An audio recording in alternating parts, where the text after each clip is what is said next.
Welcome to the Catholic Audio Media Podcast, and we are here again every Monday through Friday at your favorite podcast platform, and obviously the program drops at midnight, so you're welcome to listen to us anytime. Turns out most people listen to several programs all at once on Tuesdays. Tuesdays is our most popular day, just so you know, and pass the word, let all kinds of people know that we have this program, especially if you enjoy it. Even if you don't, you know what he said? Hey, you know, my father used to work for the Globe. He was a writer for the Globe. As you know, I used to work for the Globe, too. That was back when it was owned by the Taylors. Not its post-New York Times, whatever you want to call it. And so I worked for the Taylors. He worked for the Taylors. Well, in any case, he would, he'd come home from work, and you'd hear about some people that didn't like something the Globe would read, and they'd get all upset, and he'd say, as long as they buy the newspaper, that's our main concern. So if you don't like what you hear, and you want to be one of those people going, you know what else? Do you know what else? Do you know what else? He said, no, what did he say? Well, I want to hear it for myself. Well, there you go. So anyway, whether you like the show or not, please pass the word and let people know. So we have another interesting interview this week. We're going to be listening to Dr. Tracey Rowland, and she and I spoke. She was in Melbourne, Australia. And of course, I was here in Boston, so we were halfway around the world. And she's going to tell us all about George Pell, Cardinal George Pell. She was the editor of a book, Remembering George Pell. And this, of course, comes to us from Ignatius Press. So she was the editor. So it's actually a book with all kinds of tributes to him. I guess that's the best word. And, well, of course, many people who wrote were from Australia because George Pell was Australian. Dr. Tracey Rowland is Australian. I, on the other hand, am not.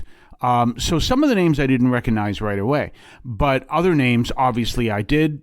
Cardinal Timothy Dolan is one example, and also George Weigel is another. I guess George Weigel and also Cardinal Pell, when they were in Rome, they would meet together every morning for breakfast, which was kind of interesting. Maybe it was during a synod, but anyway, at a certain time, they used to meet together every morning for breakfast. So it was interesting. It's one of the few interviews I've done internationally. I did another one in France, and that was a great interview we did, although the accent was a little tough, but still was a great interview we did. And this is interesting, too, because Australia is obviously a fascinating place. I've never been there, and so I'd had to ask questions of, well, what does that mean, just certain things. But first we want to get to the first reading. Our first reading today comes to us from the Book of Deuteronomy. And I told you we're moving into Deuteronomy. This is the last book we're going to look at from the Torah, which is the first 5 books of the Bible. Has a fascinating, a really fascinating passage in it that we really want to know what it says, and it's really simple, coming to us from the first reading today, and what it says. This is from chapter 10 of Deuteronomy. What does the Lord require you? Only to fear the Lord your God, to walk in his ways, to love him, serve him with all your heart and soul. Now, again, when you're reading the Bible, sometimes you have to look at the context, because you can look at that and say, well, okay, we learned that in the Baltimore Catechism. Well, the Baltimore Catechism, which you know I'm not a great fan of, but was still written in the 1800s, so that's the 19th century. You go back several millennia, and when we hear that about Moses telling the people to fear their God, to walk in his ways, and to love him and serve him, that is also a call to be exclusively servants of the Lord and no other gods. The worst sin in the Old Testament is always idolatry. So when he's saying that, fear your God, walk in his ways, he's making it very clear that there is no other God even though the cultures you will encounter will say that they have their own gods, but there isn't any other God. So this is a powerful thing to keep in mind. Go back to the context. What does the context say? Speaking of context, what is Deuteronomy all about? We have Genesis, which is like the beginning of the world and the population of the world. And then you have Exodus, which is the freedom of the Hebrews from the Egyptian slavery. And then you have Leviticus, which is the laws and other stories from Moses. Numbers, pretty much the same thing, going a little further. It's also where you have that break that leads Moses no longer to be able to go to the promised land. So what is Deuteronomy? It is the passage that brings us right to the promised land. You don't enter it yet, but it brings you right to the promised land. This is the last book connected to Moses. He will be buried at the end of this book. I told you that a friend of mine said it was always believed that at one time, for millennia, it was believed that the first 5 books of the Bible were written by Moses, including the death of Moses. Well, that is there. It's no longer believed that this was written specifically by Moses. Actually, there is a larger, more complicated tradition involved. But there it is. And so that important message, whom are we called to serve?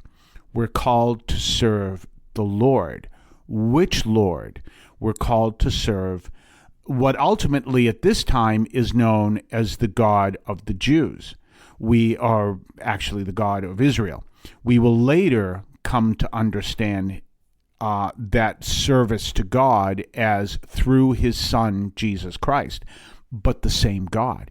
And throughout the Old Testament, you're going to hear these messages, God saying, all those other gods are fake. They don't even exist. They can't even answer your prayer because they're nothing but wood or clay or whatever. They're nothing. Why are you worshiping them? Because that, again, becomes this major sin. Well, when you look at that and you understand that, and now look at it is what is your call to do? To understand the truth and pursue it. What is our call today? To understand the truth and pursue it. That means God, but that means also everything else with God as the ultimate focus. So our service to God includes our understanding of science, but it includes also our service to God. Always remember, go back to that Venn diagram I always bring up. Imagine 2 circles. One is science, the other is faith. Science is huge. We still haven't come to the fullness of investigating science and understanding science. So we're not like putting that in a little circle. No, it's huge, but faith is even bigger because faith is helping us to understand those things that are in the spiritual world, which is bigger than the material world, that we don't fully understand yet. And science helps us to understand the material world, but the spiritual world is bigger. So this is one of the things we're looking at, that spiritual world, that material world, and what is it that the Lord is calling us to do? To understand the universe, and the focus of the universe is God. So what are we called to do? To know, love, and serve God in this world, in the next, is the traditional description. We see something very similar to that in Deuteronomy. Of course, we don't necessarily have an understanding yet of heaven and eternal life and all that at this point. That's not going to become a focus until after the Pentecost. So that's a long, long, long way away. But we recognize this powerful moment where we see God and he is saying, this is your mission. Now, if you are going to fear God, which means really to reverence God, it means to understand that God is God and you are not. So it doesn't mean that, as some people do, live in terror that God is going to cast you into hell. Many people understand God, especially prior to Vatican II, understood God like I've talked about this before, like the hologram in The Wizard of Oz. That was their understanding of God. And so when it says we're called to fear God, that's the God that they would feel that they were supposed to fear. That's incorrect. That's completely and totally incorrect. Avoid that. Don't pay attention to that, because that's not our image of God. So what does that fear mean? Understand that he is God and you are not. And if God is the source of all truth, remember what Jesus says, I am the way, the truth, and the life. Therefore, if he is the truth, and we understand that he is God, the Father is God, the Holy Spirit is God, then what is it we're called to reverence? We're called to reverence the truth and to serve the truth and to love the truth and pursue the truth. That's what we're called to do, because God is the embodiment of all that is true. Do you understand that? So this is a powerful thing, and this helps us to understand what we're really called to do. This is why we want to be careful of just following rules, because you're following rules, you're not learning anything. You're just following rules. It's kind of like if you learn, you learn things in school by rote, but it doesn't go any deeper than your memory. You can understand, you can remember them, but you can't fully comprehend them. And this is what we're called to do, to understand that we are in pursuit of the ultimate truth, not just the truth. So many people in science are pursuing scientific truth. Wonderful thing, we can do that. But we're called to that truth and the truth that is beyond it, the ultimate truth, which is found embodied in God, who is the source of all beings. So we understand that. Do you understand how all this comes together? So this is a fascinating passage, really, from Deuteronomy coming to us, and that's what you'll find at Mass today. It's also the memorial of St. Clare, who, of course, was a contemporary of St. Francis and created the Poor Clares, which is the Franciscan order for women. And again, they tried their best to testify to this truth, and I think they did a pretty good job. So, so that's a feast day today. You may have a different reading today if you're going to celebrate St. Clare. In any case, we're going to take a break, and when we come back, I will introduce to you my interview with Dr. Tracey Rowland, and we'll be talking about her experience and her understanding of Cardinal Pell. You're listening to the Catholic Audio Media Podcast. You can now leave a message for us, which we can air and discuss on this program. Just call 617-297-7452. That's 617-297-7452. 617-297-7452. Feel free to call, leave a comment, a question, or even feedback, and we may play it on the air. I can discuss your comment or question as well, so give that a try. 617-297-7452, 617-297-7452. Don't forget to subscribe to us on Patreon, patreon.com/Catholic Audio Media, patreon.com/Catholic Audio Media. Check us out. Check what we have to offer, previews of upcoming podcasts, previews of upcoming columns over at catholicaudiomedia.substack.com, your ability to comment, make suggestions, even make suggestions in upcoming programs. Check us out, patreon.com, Catholic Audio Media. We're back, and we're preparing to listen to the first part of my interview with Dr. Tracey Rowland.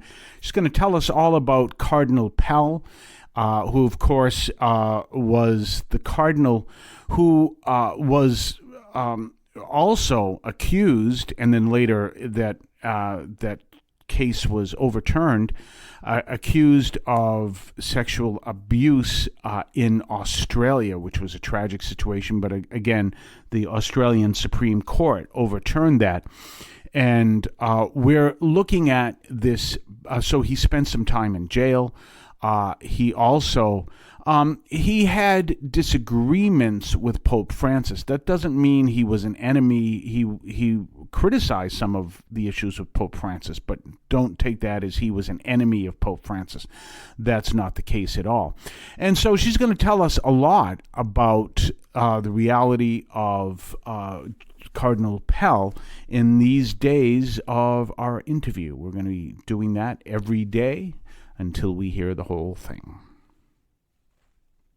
Well, I'm a research professor at the University of Notre Dame, Australia. So in Australia we say Notre Dame. In the States you say Notre Dame. That's right. But the universities have the same name, but there's no there's no strong affiliation between the two.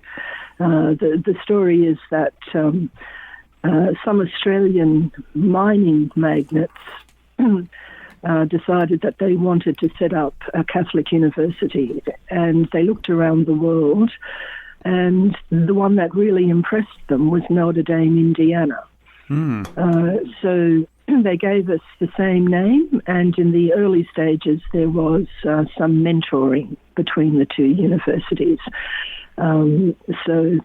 We sort of remain very pro Notre Dame, Indiana, but there's no, we're not an affiliated body of it as such. So that's where I am. Are you run by the same order of the priests or? No. Okay. We're run by a board of trustees, which includes some Episcopal representatives, but predominantly laity. Okay. And obviously you have that connection in Australia, which, by the way, is a place I have never been in my life. I have to admit, I'm a former sailor, so I've been to the north of you, very north of you, Japan, Okinawa, the Philippines, but never in the Southern Pacific. You're coming very close, therefore, to this connection with Cardinal Pell, and a lot of the people, but certainly not all, were also from Australia in these in the different writings, the different excerpts that you had. And which is fascinating because we obviously here in the States learned more about Cardinal Pell when he went more international, but he has this great reputation in Australia for his service from his priesthood.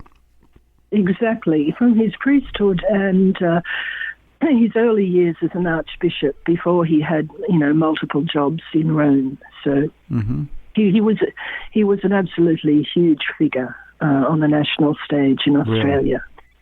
Really? Yeah, and he was the Archbishop of Sydney.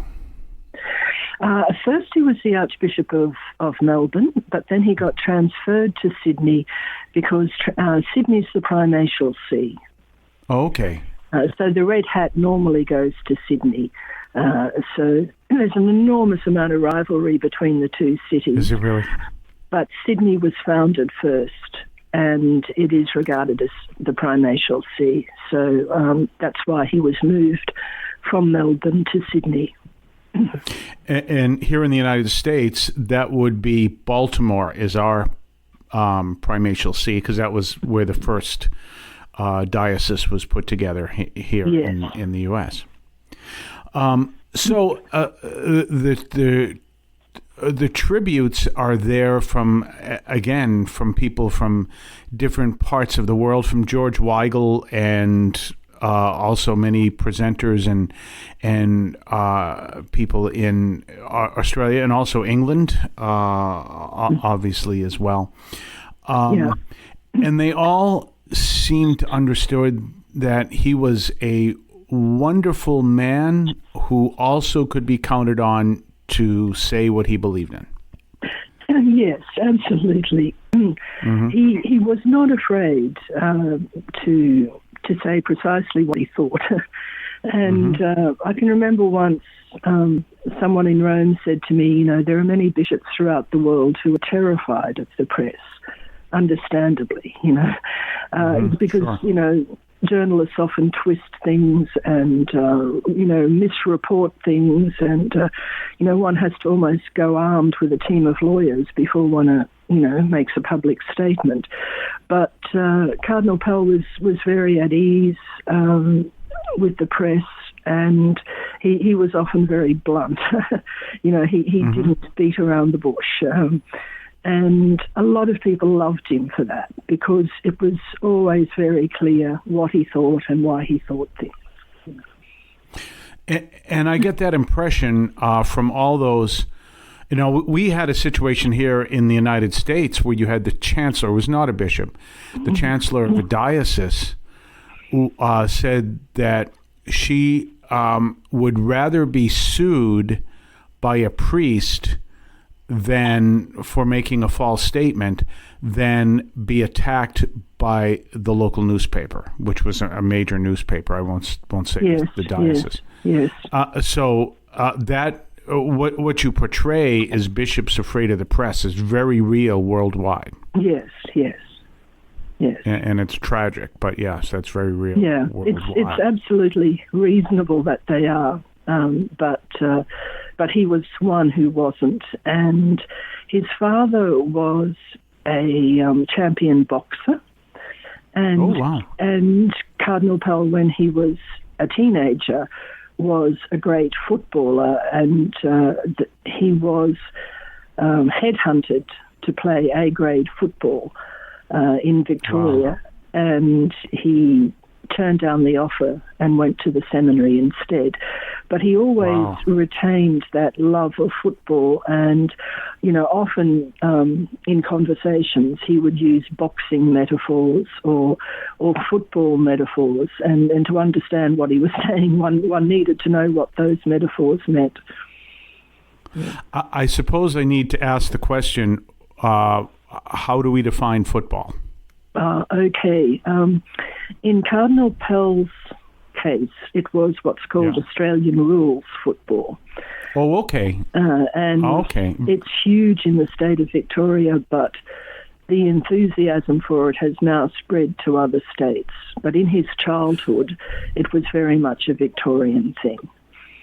So Australian rules football would be similar to what we Americans call football, but obviously with different rules. Yes. It's not soccer. Okay, that was my big question. Yeah, it's not soccer and it's not rugby. Okay. So it's something else. And you're probably interviewing the wrong person to get the precise distinctions, because I've been to one of these matches in my entire life, and I was dragged along protesting. So I'm not the right person to ask about the details, but certainly it's not what the Europeans call soccer. And it's not like the rules are nothing like the American game. I've seen sort of pictures of people. I've got a friend who's a Boston Red Sox fan, and saint. Yeah, absolutely. Yes, it's different from American football as well, and different from rugby. And there's no tackling in rugby. Sort of people get tackled and beaten to the ground. It's less. There's less physical contact in Australian rules football. We're going to talk more with Dr. Tracey Rowland tomorrow. We just had it introductory, and as you can see, part of the program is to kind of understand the difference in culture between the two countries. Now, I have been in the North Pacific. I've never been in the South Pacific. At least, I shouldn't say that. I've been to Peru, which is South Pacific, although it's more closer to the equator, and Ecuador. If you're south of the equator in Ecuador, even if it's by 5 feet, you are in the South Pacific. So, but I've never been on that. I guess you could say I haven't been in the Southwest Pacific. I've been in the Northwest Pacific, Japan, Okinawa, Hong Kong, the Philippines. That I've been to. And so I don't fully understand the culture of Australia. Obviously, it's similar to what we find here in the United States, but it's not exact. And so, as you can see, I had no idea what Australian... If someone said, well, they're playing football, well, in most of the world, football means soccer. But now I understand Australian rules football, which I don't think I have ever seen in my life.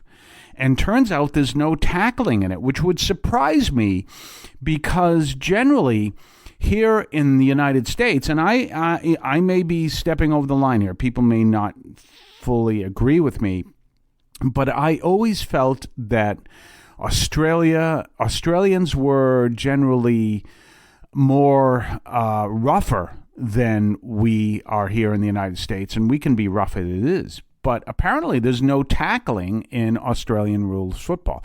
But that's an important part, too, to understand that, anytime, and you've got to be careful of that, anytime you find someone who takes their faith so seriously that everything is excluded from it, including simple culture, including going to the movies, going to sports events, talking about sports and everything else, that's a problem because, even the most holiest of people would get involved in sports in one case or another. And, maybe just in a humorous way or whatever the case may be. We can see that the Pope is a fan of the Chicago sports teams. That's an important consideration. And so we understand. So when we want to understand someone and we realize that some of their after-hours activities include sports and culture and stuff, that's an important part to help us understand who this person is. Because if all we heard, when he wasn't busy working, he was in the chapel praying, or he would spend 3 hours sleeping, well, you're going to listen to that and go, well, that's nice that he or she does that, but you'll never find me, and I can't relate to that. Do you understand? So that's an important consideration of helping us to understand those elements of a person we can relate to. So as we understand, he was into Australian football, which I still have not seen. In any case, we will talk to you tomorrow with more on our interview and also with more from the Book of Deuteronomy. So until then, we will see you tomorrow. Remember, pass the word and have a blessed day.